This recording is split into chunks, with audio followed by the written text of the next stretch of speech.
that some people aren't aware of, which is a cashback visa.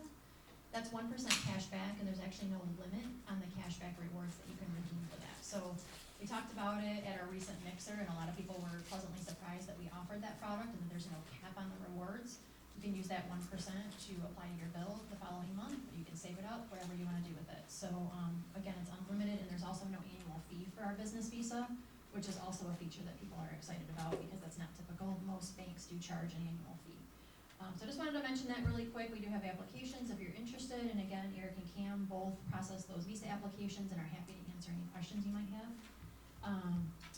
Last thing I kind of have before we get Dave rolling here, we do have a questionnaire, and I would really appreciate at the end of the session if you would jot down sort of your thoughts on the session, and also I want to draw your attention at the bottom.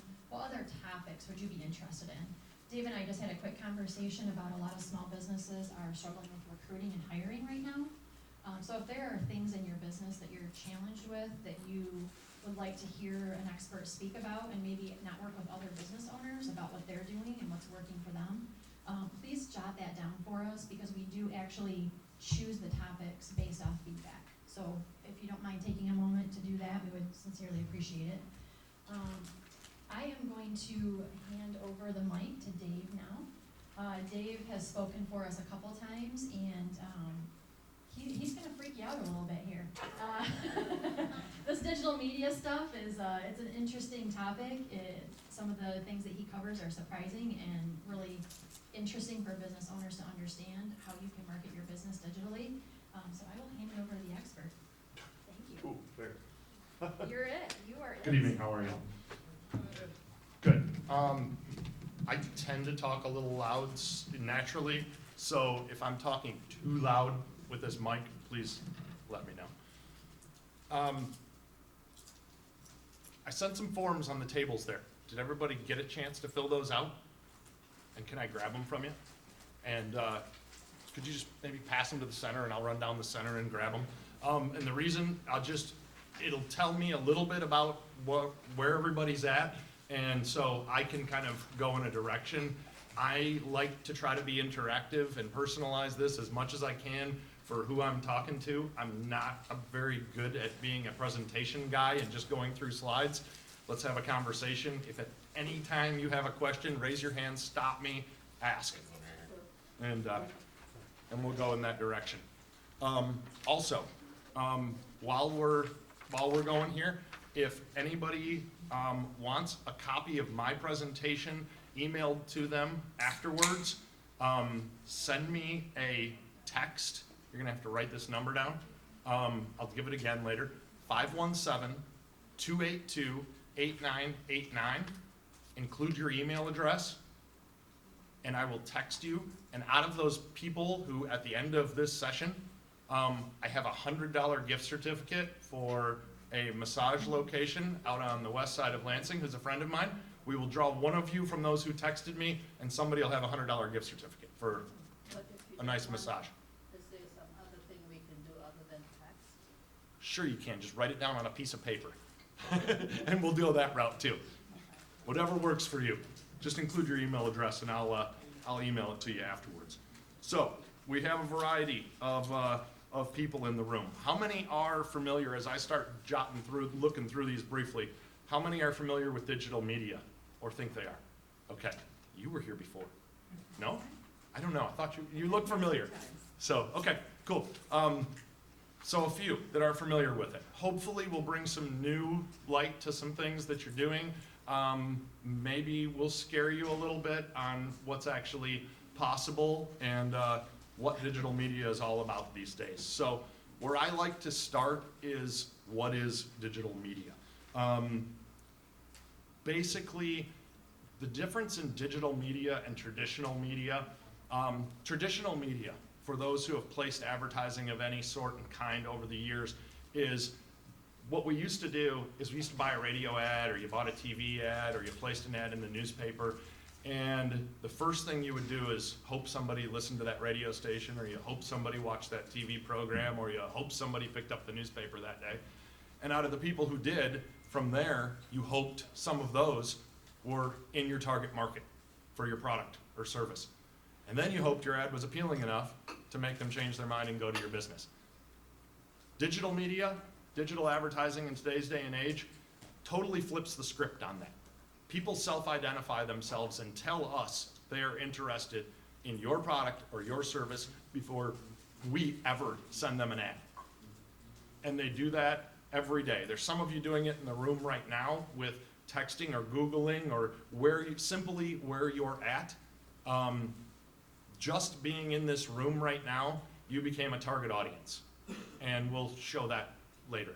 So it can simply be where you are, and where you are can lead us to have access to you everywhere else you go digitally.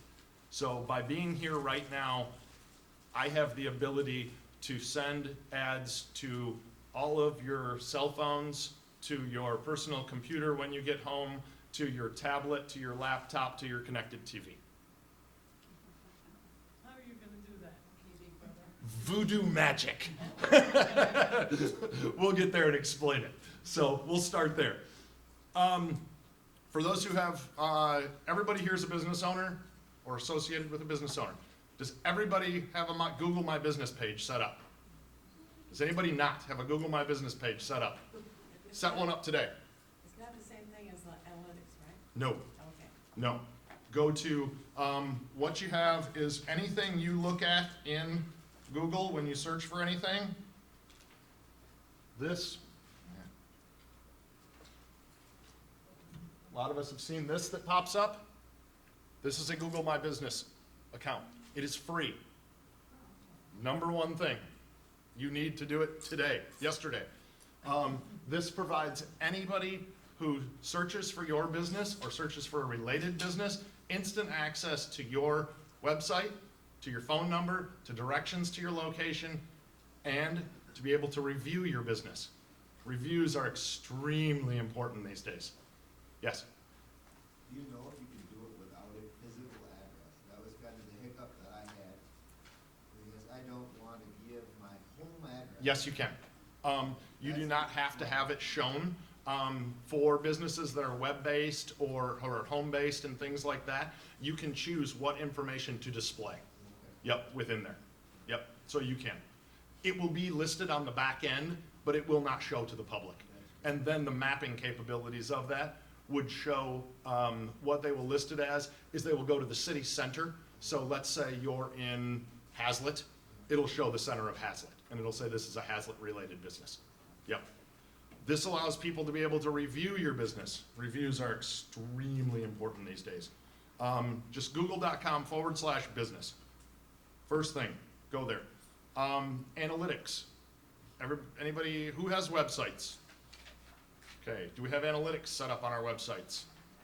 Okay, good. If you would ever like, there was a handout with it on the front there. If you'd ever like a review, a lot of people look at their analytics and go, okay, what does all this mean? We do that free of charge at any time. We'll look at it, we'll find stories, and normally come up with some things that can help you really easily. If you don't, there's a handout up there, or it will be in the packet when we email it to you, if you don't have it. Google AdWords. We're just kind of zipping through a few things quick and then we'll dive in. Who's done Google AdWords or is familiar with Google AdWords? Yes, 1, 2, 3. Google AdWords, it's a pay-per-click platform. That means your ad based on a search term will display when people type in certain things. It is a per bid system. You have to outbid your competitors to get your ad to apply. It can get pricey depending on your market, depending on how many competitors are in it. Clicks start these days at somewhere around 10 cents. You can get a click. Click just brings them to the website. There is no cap to what different industries, they're all different depending on how competitive it is. Has anybody noticed lately on Google these ads? Right here. Anybody seen these lately doing a search? Those are called Google Guarantee ads. That comes with an insurance policy to the person who clicks that ad that your business will do a good job for them. You pay extra to have them displayed that way, but boy, they look pretty and they get a lot higher click rate. I will warn you, And if you end up doing it with us or whoever, I will warn you 17 more times, if you do these ads, be very cautious with them. It's basically an insurance policy that Google is taking out by overcharging you. They might be twice what a normal Google ad is, but they look nice and the consumer gets the insurance policy. Google's the one who pays out that insurance claim. Your maximum cap is $2,000 for the life of your business. Google's not going away. If you were to hit that 2,000, and we all know people file claims and get upset with us sometimes for minor reasons, Google then cuts you off from AdWords and cuts you off from all Google services for the life of your business. It's a dangerous ploy. Be careful. You have to be, these are really, it sounds great up front, but there's some dangers that'll come along with it. Yes? So let's say someone has a problem with something you did, Mhm. but there really isn't a problem, their ploy is to get their money back. Yes. Does Google actually review? No. So automatically, it hits you, the business owner. The money does not come out of you. Google I pays them the money. understand that, but Yes. the hit is on your business. Correct. Has anybody ever, that takes Google reviews, ever gotten a bad Google review? Okay. You will eventually. Try to remove it. You can. It's 99.9999% impossible. If you can 100% prove in a court of law, and it's been challenged, that I never did business with this person, but they still filed a bad review against my business, Google will not take it down. Okay? And there are people going around doing nothing but filing bad reviews about people. So, they're trolls. Yeah, it's a dangerous game they play sometimes. But it's where we live, so it's better to be educated and aware of what's happening than to get caught in the end. I think these Google guarantee ads are gonna bite a lot of people in the short term. We'll see. Programmatic. Does anybody know the term programmatic advertising? One in the rear. What do you do, sir? What do you do? Type of business. It's martial arts, self-defense. Okay. Just wondering. Okay. Programmatic advertising is an ad that follows you around. And who shops on Amazon? Have we noticed that when we put something in our cart or click on something at Amazon, everywhere we go, that product seems to appear? That's programmatic advertising. We can do the same thing for your business. You've noticed it with other things like that as well. They start to appear everywhere you go. It'll be on your mobile app, it'll be on your desktop, it'll be on your laptop. I don't wanna do that. You don't want to do that. Because it irritates the crap out of me, and I'm gonna do it to someone else. I appreciate the high standards. There are times we have to be, it's becoming acceptable. And here's why most people actually enjoy it. I'll tell you, studies have been done on it. People actually enjoy it. Because when done right, digital advertising is no longer an ad, it's a referral. It becomes a referral. Because the only thing, when your digital marketing is done correctly, the only thing you should be seeing ads for is things you were already interested in. You told us you were interested. Yeah, but I told you that 2 years ago and you still look at one. That's digital marketing done wrong. Yeah, there should be a cutoff to that. And it done right, there will be a cutoff to that. So, an example of this. Here's some ads of ours. This is the ads running on a mobile browser. You'll see these ads that pop up and appear on a laptop, desktop shown again, running on a tablet. You'll see the different ads that appear on laptop again. So what they do is then follow you around. Now, how do they know that when I was searching on Amazon on my laptop, but then that product appears on my desktop? It's called cross-device matching. That ad will then also link to your mobile device because all your devices are connected, whether you know it or not. All your devices are connected in some way, shape, or form so that we can serve ads on every platform that you go to. Who uses connected TV, streaming TV? Lots, becoming more and more popular. People are streaming their television. We can now also cross-device match those to your television. So what will happen in that situation, current television on normal TV that we're used to, we turn on channel 10, and everybody who's watching that program within the viewing area of channel 10 sees the same commercial at the same time. Programmatic, when we go to streaming TV, everybody sees a different commercial because everybody's profile is within their TV, it's connected to your other devices, so we show the perfect ad to the perfect prospect at the perfect time, and everybody who's watching that program gets a different ad. Yes? So if I order hemorrhoid cream off of Amazon, then across all my platforms, when I open it, it's gonna like hemorrhoids, hemorrhoids, hemorrhoids. Very possible. We would call that a pain in the butt.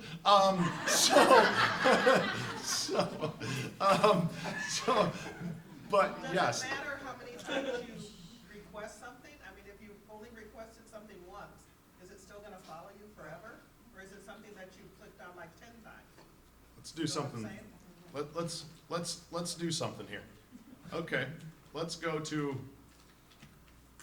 a search. I was working on something today.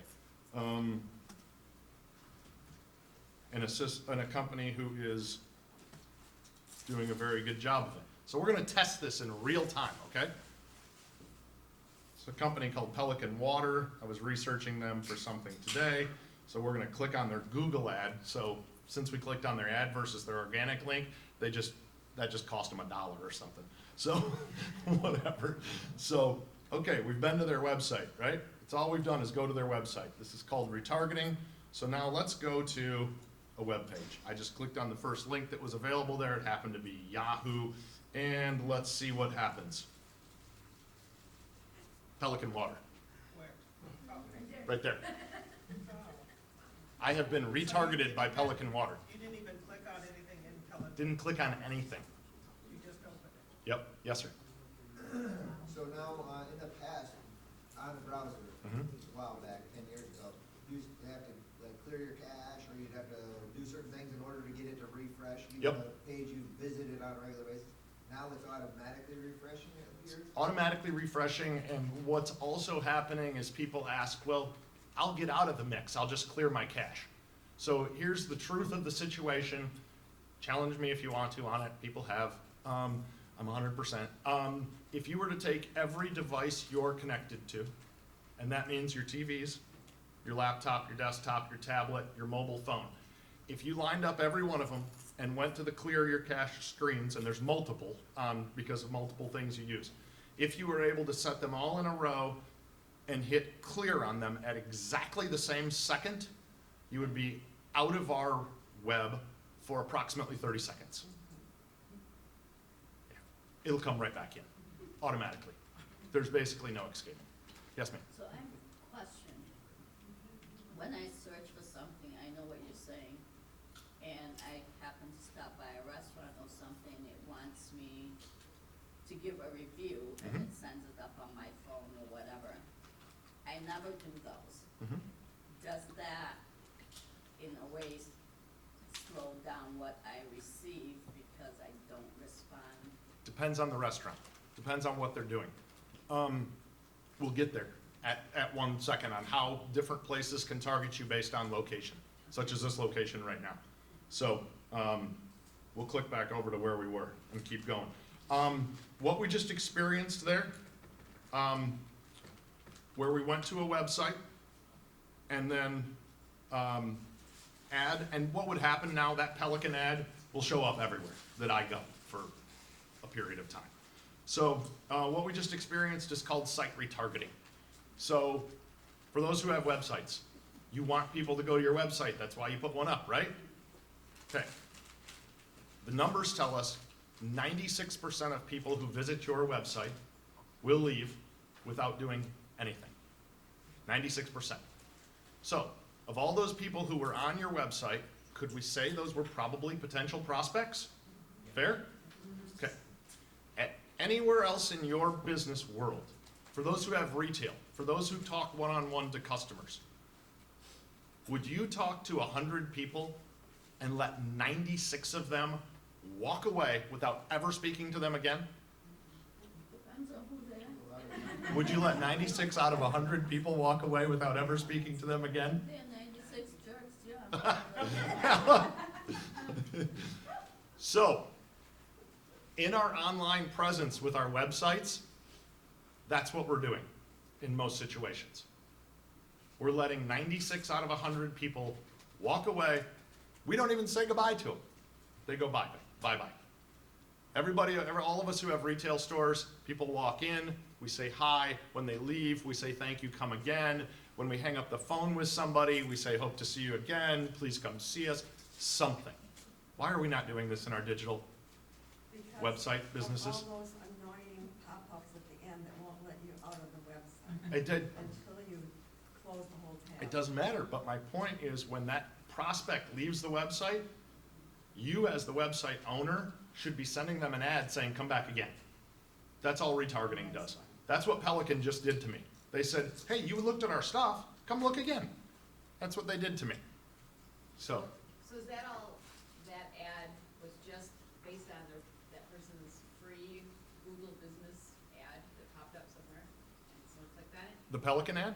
That's No, the Pelican are retargeting off their site. So I went to their Oh, site, went to their site, they got it. retargeted me instantaneously, just like that, and I got a Pelican ad. I'm gonna get a whole bunch of Pelican ads for a long time, but that's okay. So, retargeting, it's one of your first steps in digital marketing, and I keep hitting the wrong button there. This is real simply, all this does is prospect comes to your site, prospect is then tracked, prospect leaves your site. When they go all over the web, your ad appears to them and says, come back, and we ask them to come back. We're asking them to complete a loop. Come back and see us again. Do business with us again. Call us. But Okay. I didn't do any business with you. What's that? So, but I didn't do any business with you. But you Maybe I could was have. checking for my dad, and I don't need that Pelican thing. You may not, but the numbers tell us that 8% of prospects will come back to a website naturally, and if we add retargeting, 26% will. Is that, How- is that set up during the tripwire? Is that like the end of, in the funnel when you were bringing them in, you set up a follow-up at the same time? You set it up right in the beginning in step one. If anybody comes to your website, they came there for a reason. Let's talk to them. Let's not lose opportunity. Business is too tough these days to give up opportunity. So, I just have a question. It seems to me, as you go to a site, whether you want it to or not, you're just inundated, almost like the government, and that would annoy me if I knew how to do it. the point is, Because you just get more and more and more and more. You visit one time, you might get 10 more. the data tells us that the more I, in your words, annoy you, the more likely you are to become my customer. So it's my job to annoy you as much as possible until you buy from me as a marketer. That's what the data tells us these days. So I can just go off stats. Sir, you had a question? Well, that One was second. kind of, so what is the return rate, generally speaking, on the 26% that you've generated based on the retargeting? Yes, What is the return rate on that? Because you're gonna spend a certain amount of money, right. but then you said that the likelihood that they're going to actually buy from you, and now we've moved from 96% of the people walking away without buying, Mhm. to what percent of people who actually are going to buy and not be upset that they're being inundated with these? Every business model is going to be different. It depends on your industry. Because I can kind of see both sides of the coin. Yeah. I mean, I can see where, yes, if you get yourself in front of them, Right. maybe these people really did come for a reason they didn't intend to click on. Yeah. They were just searching around, they don't want to continue that, actually would make them less of a customer to me. The- But, It's a numbers game. sure, okay. It's a numbers game, is all it is. So, yes, ma'am. Can you opt out there? You can't. You can for a short period of time. You probably will get nixed back in. You can, if you click on an ad and say, I don't want to receive this anymore, you should be able to opt out of that individual ad. It's not foolproof, but it's pretty darn good. Everything we do within our company, we're already operating at privacy standards, and that would fall under a privacy issue. We're operating on, everybody we work with is operating on privacy standards of the European Union. The EU takes privacy way more serious than the US does. Way more serious. So we're already operating at EU standards for everything we do. Geofencing and geotargeting, anybody heard those terms? Yes, yes, a couple. But I haven't used them. What's that? I said I've heard them, but that doesn't mean I know them. Okay, a geofence and a geotarget. Geofence is nothing but a digital line we can draw around anything. When we draw that around anything, the people within that zone can be captured in order for us to serve ads to. We can serve ads to them immediately. We can serve ads to them later. We can save that data for up to 2 years and send ads to them later. So when somebody